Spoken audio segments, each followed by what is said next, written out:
guys, so we are doing some gardening chores. That's a lot of grass and oats and cilantro, some peas. I grew them all here to kind of keep the soil busy. Since it's alive, I wanted the soil and all of the microbes and the worms, etc. to have food during the winter months. So what I'm doing now is I am pretty much just taking the plants out, shaking what I can off, and then giving this to my chickens or my rabbits or whomever. If you have oregano, this is a beautiful, healthy oregano. It's about that time to also pull its shoots. Look at all this. I am finding shoots everywhere. I'm gonna put these aside with a lot of the soil, and then I will continue cleaning out the bed. And then I'll show you what we're gonna do after I clean out the majority of the spots I don't want. I am probably going to split these Egyptian walking onions. I have some bee balm here, but I have a lot of clover I need to take out. So bear with me, be right back. All right, so we're on this side of the bed. I didn't realize how much was on this side. Like I said, we have a bunch of peas and oats. Look at the clover, it's completely taken over. She is working on the cilantro. It's getting hot for cilantro, and I have a whole nother raised bed that I have a bunch of cilantro in, so I'm not really gonna worry about it in the other raised bed, and I'm gonna take it out here. There is so much clover here that I have decided not to take it out. What I am going to do is something a lot simpler, and it may even help the soil a lot more. First, let me get this little oregano piece out. Like I told you, the shoots are everywhere. Oregano never stops. Okay, so more oregano over here, guys. And yes, I'm using my hands. Some of y'all are probably cringing. I like to feel the soil. I'm not afraid of it, so. Okay, guys, so what I'm gonna do with the clover is I'm gonna take it like this, and I'm gonna put it upside down so that the roots are being seen. What's gonna happen is doing this, I'm gonna shake off the soil. The clover will die, but it'll also be given back to the soil. It'll break down and it'll bring nutrients. Rather than me taking all this soil out, sorry, worms, I am just gonna turn it over and allow that to go back into the soil and keep all my good soil in this bed. Also in this bed, I had a bunch of garlic chives here at one time. So what I'm seeing is a lot of little garlic chives that were seeded from when they went to seed. So what I'm gonna do is I'm gonna also pot these up. Don't waste plants that you don't have to waste. Go ahead and take them, give them away to friends, or even sell them at a local market. People will love these. We are almost done, guys. So I'm gonna leave these here. These are actually, this was an onion that I grew from a grocery store, red onion. They split after I left it in here for a while, and it's gonna turn into 2 onions. I won't get a huge bulb or anything, but the greens are delicious, and the bulb that I do get will also be delicious. It's a perfect half portion or portion for a recipe, and just because it's not a huge bowl does not mean it won't be delicious. So I'm gonna leave it right there, and I'm gonna get started on the walking onions. All right, so what I'm gonna do, look at that oregano. I still have so many plants I can actually harvest from that oregano, but I'm not gonna do it yet. All of this is bare soil after taking everything out. Now I'm gonna go get some rabbit manure, and I'm gonna sprinkle it on top, and then I'll start my onions. Hold on, buddy.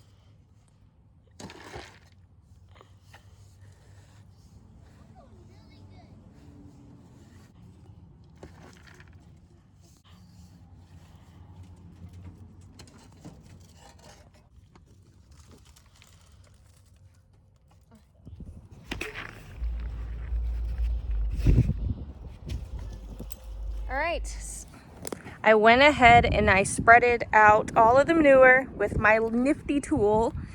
Rabbit manure is actually an amazing choice. It is a cold manure, so as soon as the rabbits lay them, you can put them right on your garden. I did a good little top dressing, and it can actually act as a mulch. As you can see, there's a ton of roly-polies too. Hopefully they go away eventually, but it's fine. They can eat the oregano. There's so much of it. Look at all these worms that I am finding in the manure. They are everywhere, which is exciting because that means that they are breaking down all of this. Now let's get to breaking apart this.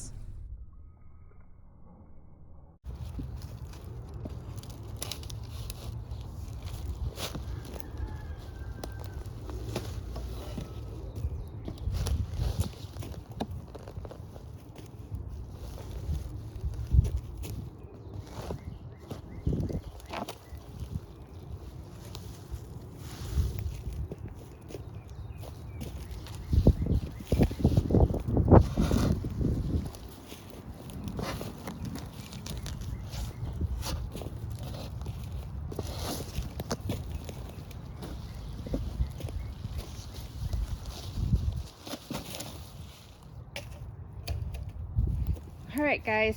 Woo. So, if you've never had Egyptian walking onions, these are actually a huge treat, okay?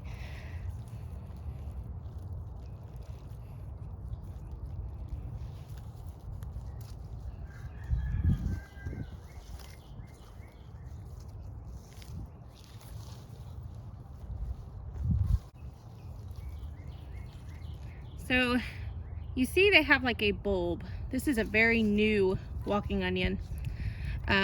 They just came out probably this season. They have a bulb here, so you can eat the bulb. You can also eat the greens, but on the tippy top of the greens, they will create another bulb, and they will fall on the ground, re-root, and then create another plant. That's why they're called walking onions. So I don't want to make these dry out, so I'm just put a little bit of soil on them. Now let me show you the ones I've had for a couple years. I'm gonna shake this soil off to the best of my ability, and I'm gonna try to start breaking these up. They are very friendly. It's a whole family here, so it's gonna be a lot of work. Okay, so I've got one here.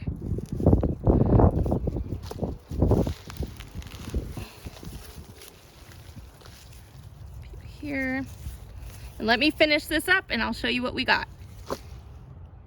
Guys, I've gotten a crazy amount of walking onions. I was able to separate them all.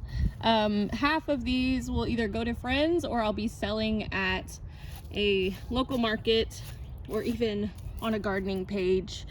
So now what I'm going to do is I'm going to pretty much just make a row all the way down, which I told you I wasn't going to use my hands, but my word, I just can't not use my hands.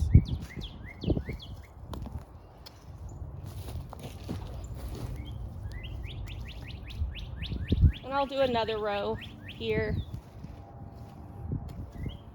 This is such good soil.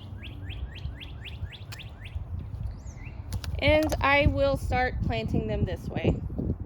Just gonna put them each like, I don't know, 4 or 5 inches apart.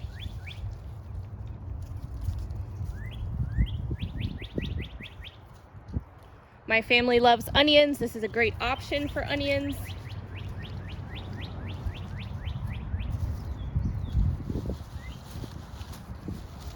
Look at some of these bulbs. It's about the size of a leek. And I would just cover these up. And I will continue. All right, guys. So the onions are planted. I chopped half of their greens off and I just threw them beside them. Those will break down eventually. My husband is pulling sunflowers, little sunflowers that germinated. Probably the next thing I'm gonna do, now that this has become onions, there's bee balm growing there, I'm gonna chop this in half. I am literally going to take the shovel, put it in the middle, and chop it in half. And the reason for that, it is just getting too big. This is probably like the third time I've chopped this in half. And what you do with the other half is up to you. You can replant it somewhere else. I might just replant it in the duck area or the chicken area, or I can cut it into smaller pieces and sell them. So I'm not sure. I might just give them to the ducks or chickens and see how it works out, even though they both eat greens like crazy, but I think they should be fine.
So one crazy thing about oregano, it grows these super long, like runners.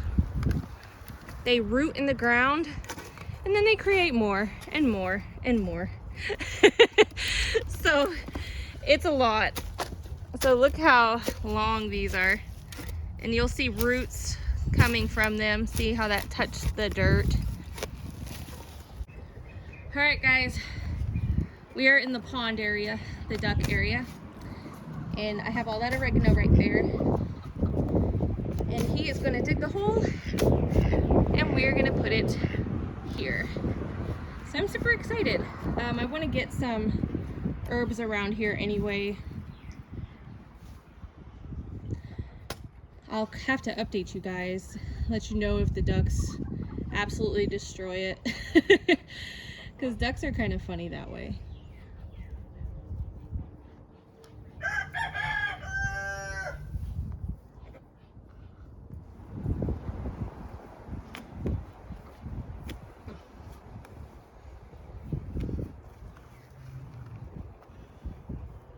Should do pretty well here without us having to water it continuously, since it is by the pond. It's not too close to get drenched, but it's close enough to get enough water. It's also in full sun. I've found that our oregano does amazing in full sun. All right, there we have it. Looks good.